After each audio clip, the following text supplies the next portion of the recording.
pregação, uma excelência na pregação, um desdobramento, né, forte para pregar, porque precisamos urgentemente anunciar que Jesus está voltando. Oséias capítulo 2, versículo 1 diz assim: nesse dia vocês chamarão seus irmãos de Ame, meu povo, e chamarão suas irmãs de Ruama, minhas amadas. Então, o propósito de Deus, meus irmãos, está aqui nesse versículo 1. A vontade de Deus para nossas vidas, né? A vontade do Senhor Jesus para nossas vidas é nos chamar de meu povo, de meus amados, né? Um povo que eu amo, um povo que pertence a mim, né? Quando Deus vai, né, falar com toda a força dele, né? Vocês são meu povo e eu sou o seu Deus. E nós também vamos dizer a mesma coisa.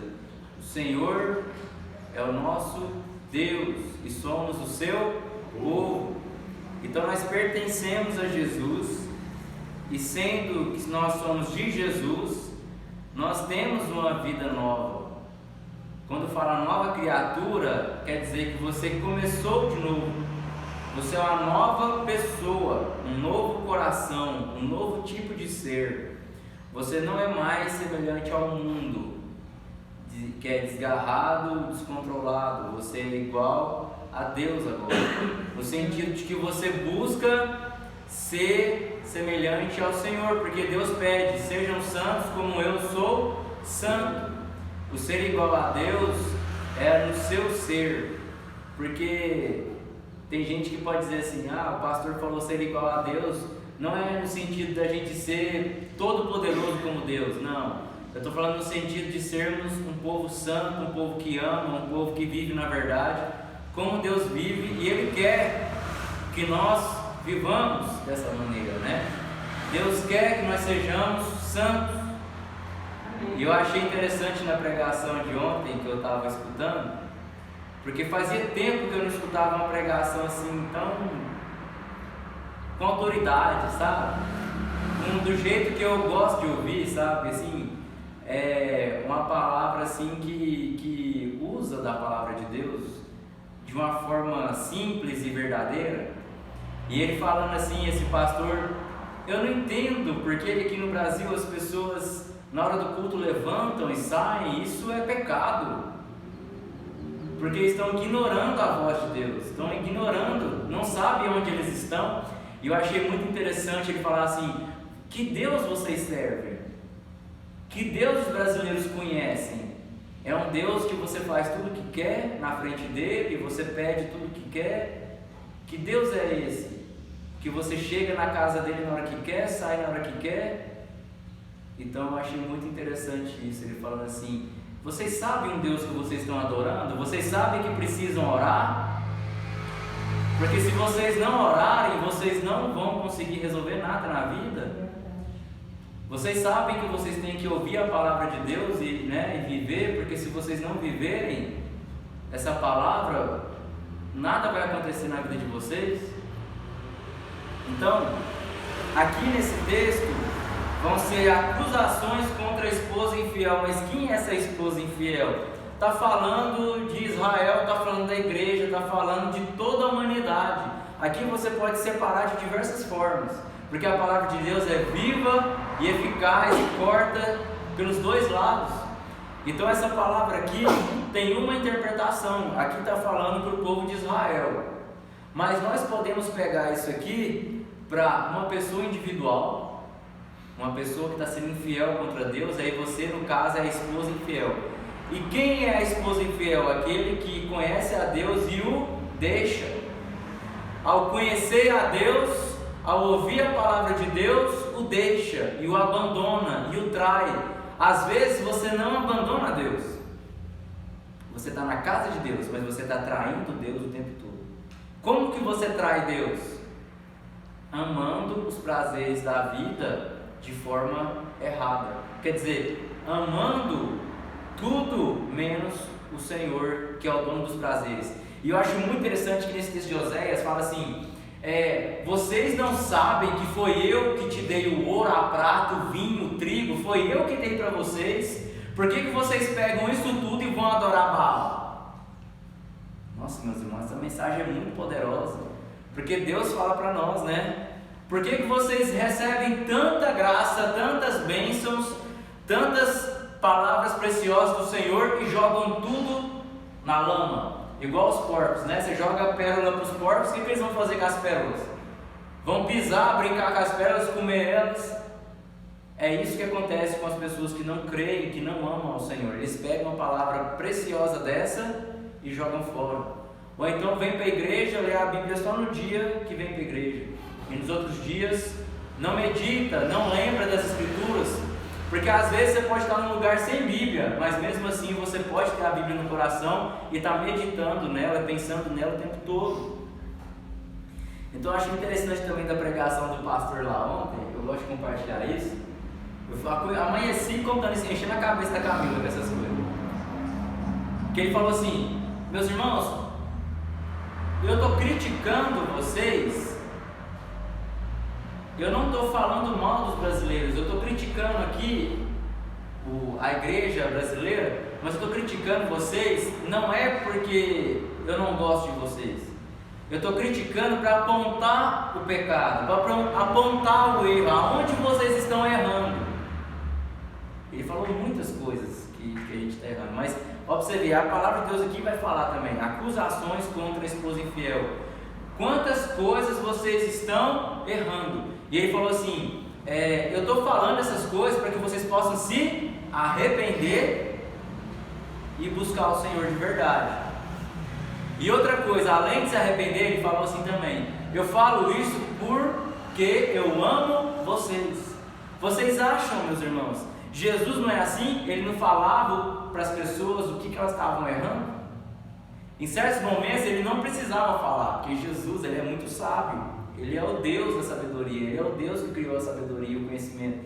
Deus, ele tem tudo nas mãos dele, né? Então ele nos ensina como fazer as coisas. Em certos momentos ele não falava, ó, você está pecando nisso. Por exemplo, aquela mulher que ele encontrou lá no poço de Jacó, aquela mulher samaritana, ele não falou os pecados dela.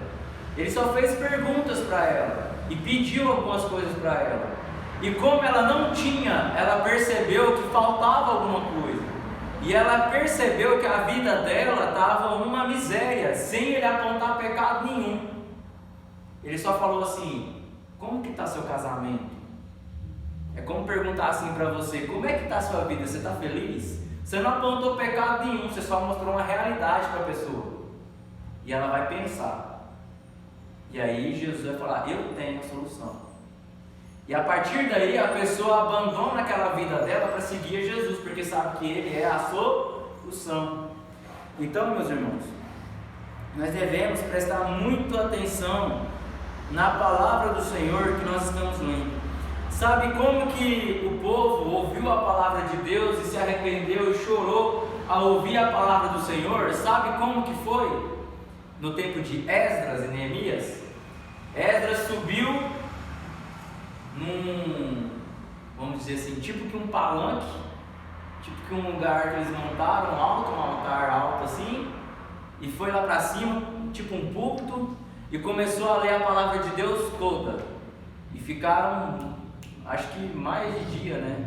Eu não estou lembrado aqui, que eu tenho, às vezes eu não lembro as coisas direitinho, mas assim, eles ficaram horas e horas em pé ouvindo Esdras ler a palavra de Deus. E eles estavam prestando atenção no que estava sendo dito.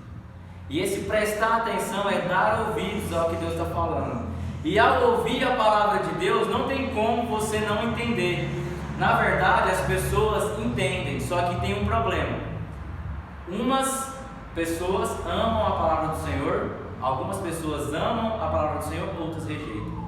Naquele dia teve salvação, porque foi cumprimento de uma profecia.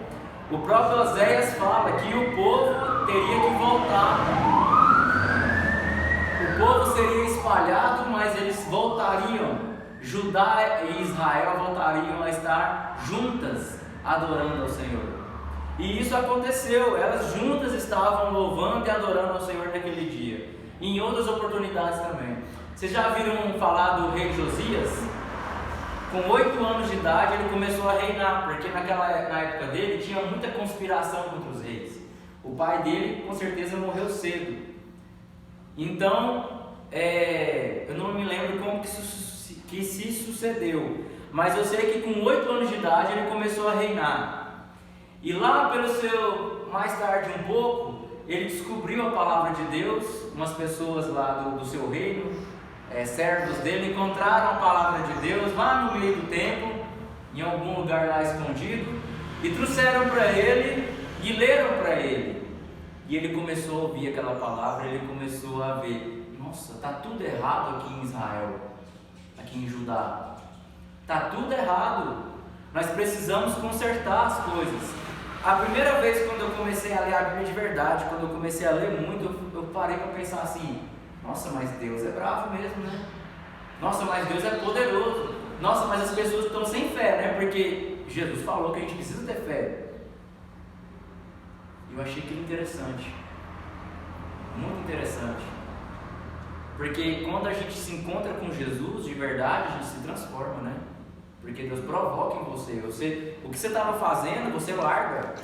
Você estava lá trabalhando, Eliseu estava lá trabalhando lá, Elias chegou lá, falou com ele e começou a seguir. Jesus passava e os discípulos começavam a segui-lo. Aonde a palavra de Deus chega, algo acontece. Então, meus irmãos, é incrível você ver. Por exemplo, você pode ver um caso de traição, um caso de adultério da palavra de Deus. São essas várias seitas e igrejas que existem no Brasil e no mundo inteiro, que, tendo a palavra de Deus, ignoram o que está escrito aqui. Porque na Bíblia fala: não consulte os mortos, os espíritas fazem isso. Fala: não adore ídolos feitos de madeira, de pedra, de ouro, quem quer que seja, os católicos estão fazendo isso. Fala que nós temos que ser verdadeiros adoradores, que adoram em espírito e em verdade. E muitos evangélicos têm buscado mais o dinheiro e os prazeres do que a palavra de Deus. Então aqui eu estou falando de todo mundo, dos evangélicos, dos outros.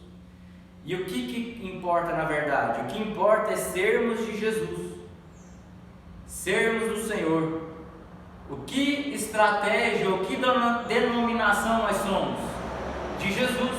Seguimos a palavra de Deus, vivemos para Deus, seguimos o que está aqui. E por causa desse tanto de doutrinas falsas e pessoas querendo impor algo farisaico, quer dizer, colocar regras para o povo obedecer em vez da palavra de Deus, esse sistema, isso causa um mal grande na vida das pessoas.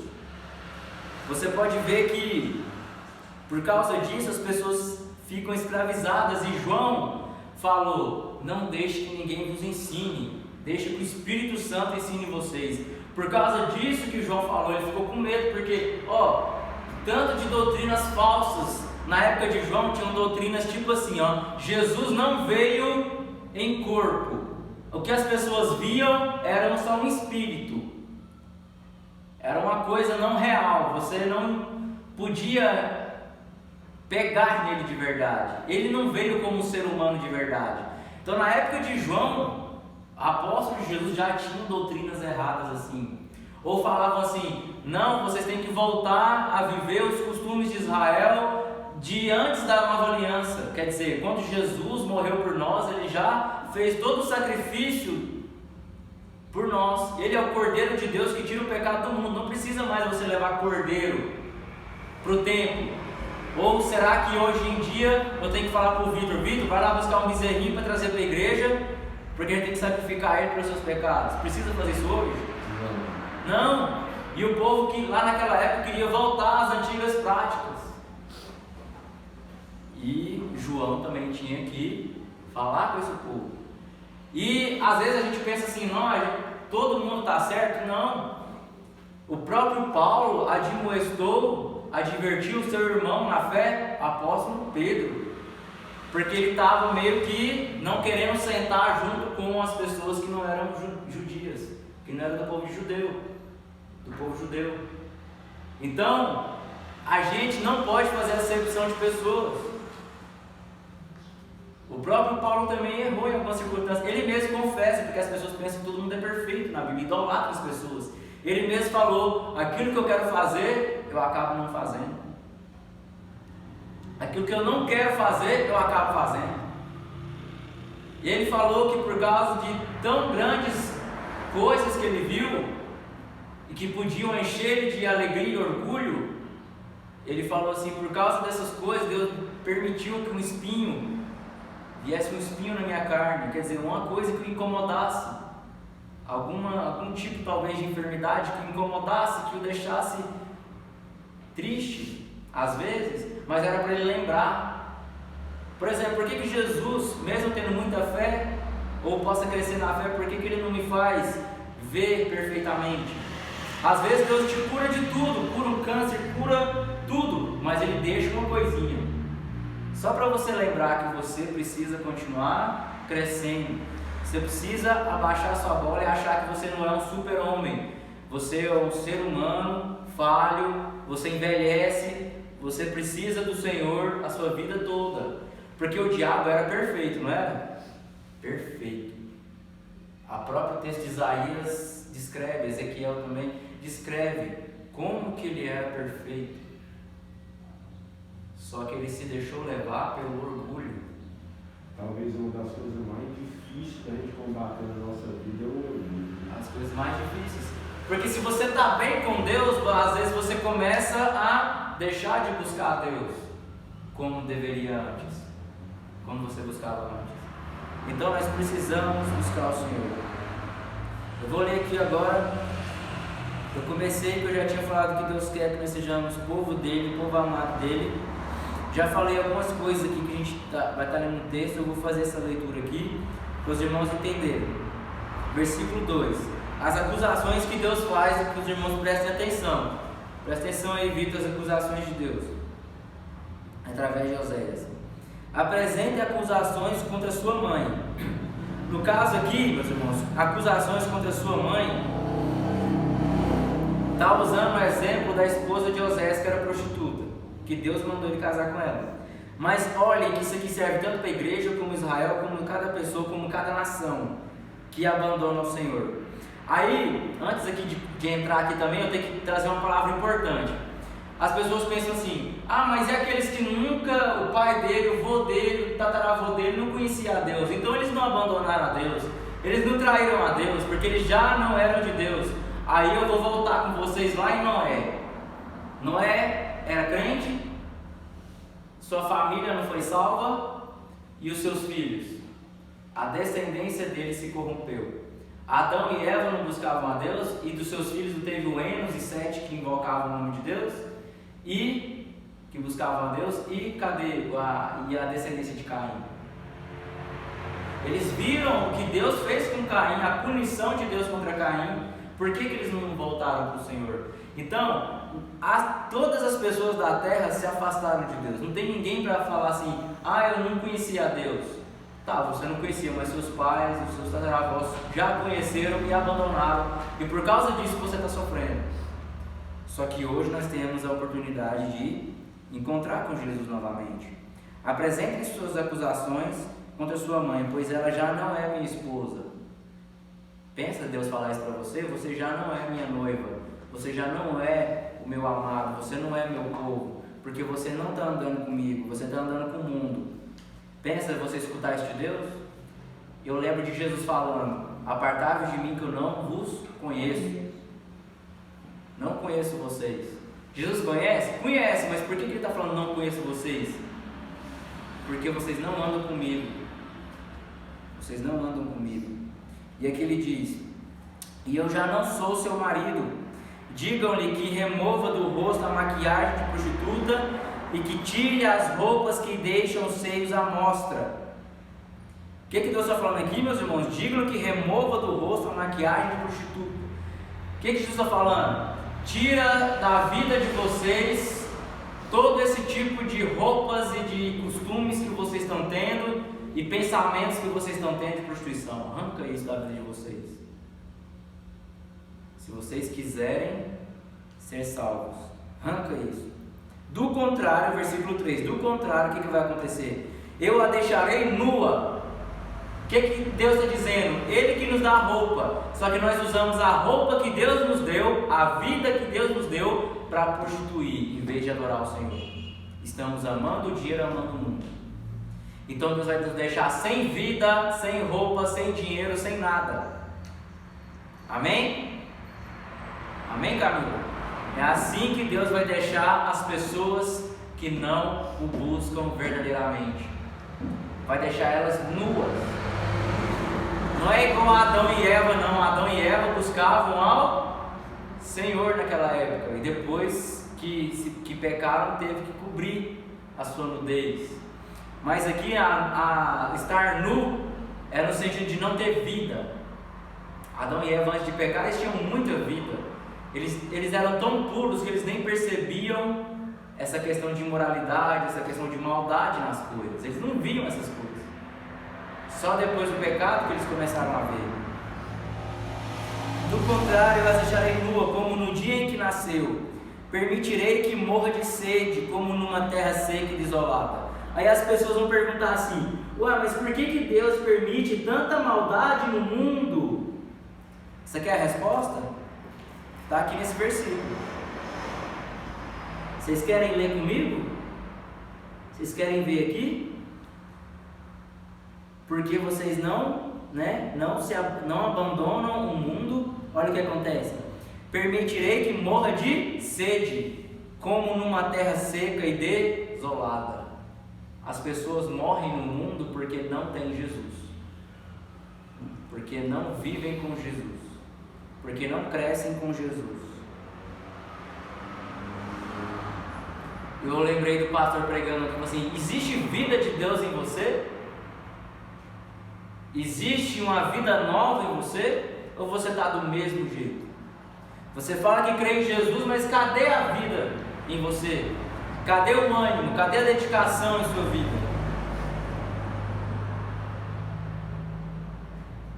Eu fico só aqui. Quantas coisas nós lembramos de quanto a gente abandonou do passado? Tantos pecados que nós abandonamos no passado. E como que nós estamos hoje, né? Em Deus. Estamos crescendo, sendo santificados? Versículo 4. E não amareis seus filhos. Deus está falando: nem os seus filhos eu vou amar.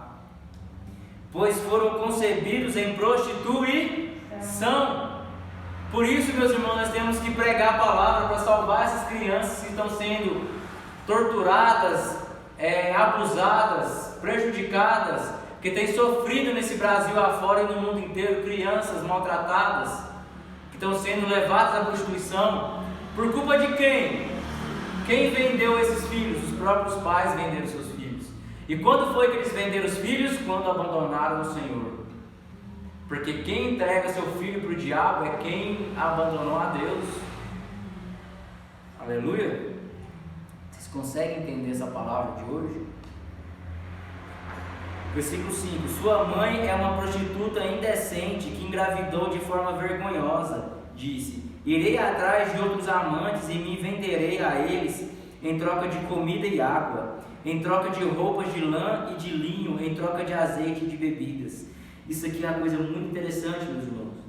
Já estou quase terminando. É incrível você ver como que as pessoas, ao receber a palavra de Deus, saberem que estão vivendo uma vida vergonhosa e imoral, em vez de buscar o trigo do Senhor, o leite e o pão que vem de Deus, eles vão buscar onde? No mundo. Irei atrás de outros amantes e me venderei a eles em troca de comida e água. O que as pessoas estão fazendo para poder sobreviver? Estão buscando mais pecados ainda. Eu não consigo ganhar dinheiro do jeito que eu estou, então eu vou buscar de forma errada. Eu vou subornar, eu vou pegar dinheiro escondido, eu vou fazer isso e isso de errado, eu não vou pagar as pessoas que eu devo, e eu vou ter dinheiro e vou enganar os outros. E quando as pessoas perguntam para ela se ela é uma pessoa justa, ela fala: eu sou justo. E elas mentem de cara dura, falando: nós somos justos, nós andamos com Deus, e na verdade elas estão se prostituindo em suas casas, adorando imagens, adorando outros deuses, amando mais um filme, amando mais qualquer outra coisa do que a Deus. Nós podemos perceber isso nas mínimas coisas, o quanto a gente troca Deus por causa de nada. E aí vem aquela pergunta: que Deus nós estamos servindo? Que Deus você serve? Que você busca Ele só de vez em quando e prega para as pessoas se quiser. Você não anuncia a palavra para as pessoas se você quiser, você tem que pregar. Jesus disse: ide por todo mundo e pregai o evangelho a toda criatura. O que Jesus ensinou é o que traz felicidade para o ser humano. Porque ide e pregar a palavra de Deus é quem tem sede e fome de justiça, é quem tem mansidão, é quem tem desejo de viver na verdade, é quem ama Jesus, é quem gosta de Jesus. Então quem ama Jesus, que se congratula na verdade, né, que tem prazer na justiça, ele vai querer pregar a palavra de Deus, porque ele não suporta ver as iniquidades. E tem 1 milhão de crentes nesse país e no mundo afora que falam assim: o mundo é assim, e eu estou crendo em Jesus, o mundo é assim, eu vou viver minha vida e o mundo vai viver a dele. Não é desse jeito que Deus ensinou. Jesus ficou parado lá, bem na carpintaria dele lá, falando assim: gente, o mundo vai acabar, eu sou a luz do mundo, eu vou morrer daqui uns dias e vocês que se lascam. Jesus fez desse jeito. Ele saiu a pregar a palavra do Senhor, ele se preparou. Você tem se preparado para pregar a palavra de Deus? Não, o pastor vai pregar para mim. Pastor? O pastor está ali para acompanhar e para ensinar, para que você também tenha capacidade de discernimento para poder pregar. Ou você acha que o professor lá te ensina matemática só para te ensinar, mas você não vai usar matemática dia nenhum. Você vai lá para a autoescola, só o professor que aprende a dirigir um carro. Você não vai aprender nada com ele, você vai aprender lá na autoescola e depois vai guardar o carro na garagem. Para que Deus nos ensina a palavra dele? Para que nós possamos viver. Amém? Vocês estão entendendo agora? Nós temos que viver a palavra de Deus, pregar a palavra de Deus. Aí a gente escuta uma pessoa falando assim: eu estou sofrendo, e você não fala nada. Você não fala: não, Jesus pode curar você. Não, você fala assim: nossa, que triste, né? Tá, tchau. Que crente é você, que não fala nada para a pessoa? E eu falo de mim também. Quantas vezes eu perdi a oportunidade de falar de Jesus? Quantas vezes eu perco a oportunidade de falar para a pessoa? Medo de quê? Igual o pastor ontem estava pregando lá, coreano lá. Ele falou assim: você não tem noção do que, para onde a pessoa vai então. Porque se você não está pregando para ela, você sabe que ela vai para o inferno e não fala nada, então você está sendo compassivo ali. Você não está sabendo a dor que ela vai passar. Porque se você souber o tamanho da dor que a pessoa vai pegar por não conhecer Jesus, você realmente faria tudo para pregar. E nessas horas a vontade de vender televisão, vender tudo, não dá? Para que eu preciso dessas coisas? Tem outro pregador que falou assim, não sei se foi o John Wesley ou foi outro, ou foi o Edwards, um deles. Falou assim: me dá 10 homens que não queiram nada na vida senão a Deus e eu vou abalar a terra. Porque se a gente distrai com qualquer tipo de coisa, já não vai servir. Porque Jesus nos chamou para ir para a obra e não olhar mais para trás. E a gente já nessa vida, Jesus disse que nós vamos colher muitas coisas boas. Vamos ter muitos filhos e muitos pais espirituais, no sentido de irmãos na fé. Então por que a gente não está pregando? Eu vou pregar só para 2 amigos e meus parentes. Não, você tem que pregar para todo mundo. Vou pregar só para todo mundo e meus parentes não pregam. Não, você tem que pregar para os seus parentes, para todo mundo. Jesus pregou em Cafarnaum, pregou em Nazaré, mesmo ele sabendo que um profeta não tem muito valor, né, na sua própria terra. Jesus falou: eu estou aqui, ai de você, Cafarnaum, né, Betsaida, Corazim, ai de vocês, porque se eu pregasse, se esses milagres que eu fiz aqui tivessem sido feitos em Sodoma e Gomorra, eles já teriam se convertido. Só que não foi o tempo de Jesus fazer milagres lá em Sodoma, foi um tempo de justiça. Mas no tempo da graça, um tempo de grande salvação que Jesus vem para operar, e aquele povo lá da terra que cresceu com Jesus, que viram Jesus desde pequeno, não acreditavam nele. Ele fez ali poucos milagres. Ele não deixou de fazer, mas fez pouco. Mas ele não deixou de falar para eles. Então, meus irmãos, que tipo de pessoas nós somos em Deus? Vamos viver nossa vidinha normal, do mesmo jeito, de sempre? A nossa alegria, a alegria de Jesus é o que? Estar junto com os irmãos. Jesus não gostava de comer com o povo, de comer, se alegrar com as pessoas, visitar um monte de gente para um lado e para um outro. As pessoas às vezes queriam que Jesus ficasse ali muito tempo e falassem, não, tem que ir em outros lugares também. Já pensou lá como é que é o céu? É tanta gente, mas tanta gente que não vai dar. Às vezes você vai estar com um amigo lá, Vitor, um amigo demais lá, cheio de alegria, só que vocês vão ver o céu tão imenso, tantas pessoas para conhecer, o tanto de tempo que vai demorar para você conhecer todo mundo, e quando você conhecer, o tanto de tempo que vai demorar para você aproveitar e se divertir com essas pessoas durante tanto tempo. Pensa, você encontra um amigo muito legal lá e se diverte com ele 2 anos no céu. Sendo que lá tem milhões e milhões. Pensa o tanto de alegria que é no céu. Você conhecer, e será com quem o rei Davi vai ser amigo lá no céu? Porque Jesus estava aqui na terra e tinha os mais chegados. É natural isso acontecer, porque nós não somos Deus. Não dá para a gente conversar com todo mundo ao mesmo tempo, como Deus faz. Nós somos limitados, né? Então a cada momento nós estamos conversando com pessoas diferentes, mas Jesus instituiu o casamento, por exemplo, para nós aqui, para a gente entender como que é o relacionamento com Deus. Porque com Deus a gente vai ter um relacionamento eterno. Para sempre nós vamos ter esse relacionamento profundo com Deus, tanto aqui quanto no céu. Que o céu é Deus de toda forma. Então, o nosso relacionamento mais profundo é com o Senhor. Amém? Amém. Então, meus irmãos, glória a Deus, né? E você viu tanto que a alegria deve ser o céu, que você tem milhões e milhões e milhões de anos para aproveitar. Eu queria ter mais fé, meus irmãos. A gente precisa de mais fé, não precisa? Muito mais fé, porque a gente não está fazendo quase nada. E às vezes a gente só quer fazer quando alguém aperta a gente. Quando vai tirar a gente do nosso conforto, a gente fala, não vou fazer. Não vou fazer. Porque senão a coisa vai ficar ruim para mim. Tem que fazer por prazer.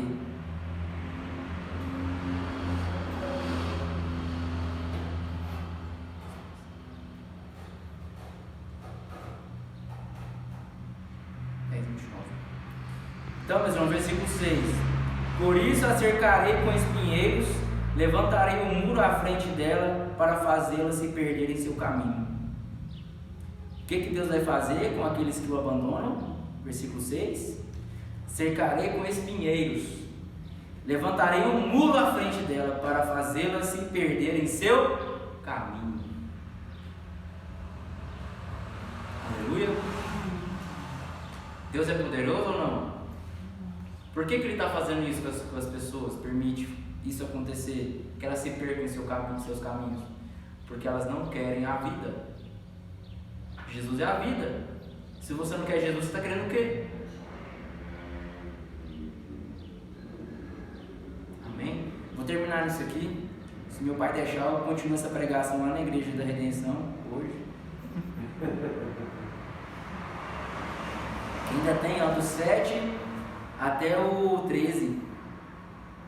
E depois tem outra mensagem ainda: o amor do Senhor pela nação infiel de Israel. A Bíblia é tão grande, né? Só para terminar aqui, eu vou dar um testemunho para os irmãos de outro pregador. Eu falei de 2 aqui, do coreano e daquele John Wesley.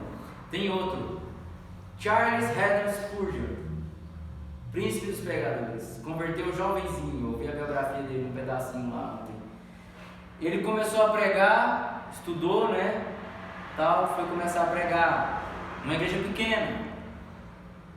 E com o passar do tempo, o povo foi gostando tanto da pregação e foi juntando um monte de pessoas. E a igreja foi crescendo tanto que não cabia. Ele foi para outra igreja. Fizeram outro templo. Uma catedral lá, Metropolitana. Eu esqueci o nome lá, Metropolitana e tal. o nome da igreja. E lá cabia, sabe quantas pessoas? Se eu não me engano, é para caber 15 mil. Você se lembra? Porque a anterior dele cabia mais ou menos umas 4 mil, mais ou menos. Porque eu sou ruim de memória, mas é mais ou menos isso. E ele pregava, sabe quantos dias por semana? Todo dia. E ele escrevia os sermões, além de pregar, e o povo distribuía os sermões dele em toda a Inglaterra, porque ele é inglês. Ele era da cidade lá da Inglaterra. E os sermões dele eram enviados até para outros países.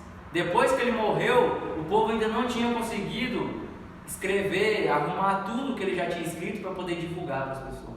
Ele já tinha ido para o céu e não tinha ainda terminado tudo que ele escreveu. Disse que numa semana entregavam 300 mil sermões. Conseguiram entregar 300 mil numa semana. Tanta gente querendo ouvir a palavra de Deus. E aí você fala assim, por que hoje lá às vezes não tem mais esse fervor todo? Porque, como se diz, uma pessoa tem fé em Jesus, ali as coisas brotam. Depois que aquela pessoa morre, e se não tiver outras pessoas que dão sequência com fé, aquele livro perece. Mas você vai pensar, às vezes ali naquele lugar onde ele estava na Inglaterra não tem tantos crentes assim. Mas às vezes pessoas que foram alcançadas através das mensagens dele estão espalhadas em outros países que fizeram igrejas grandes, tanto aqui no Brasil como em todos os lugares. Então Deus usa milhares de pessoas para influenciar umas às outras. É um irmão exortando o outro irmão, ajudando o outro irmão. É o que o apóstolo Paulo fala. Eu quero ir com vocês para ver se, para poder compartilhar com vocês algum dom espiritual, alguma palavra, para que eu possa edificar os irmãos, e os irmãos vão poder me edificar. A igreja é um só corpo, um ajudando o outro a viver com Jesus. Amém?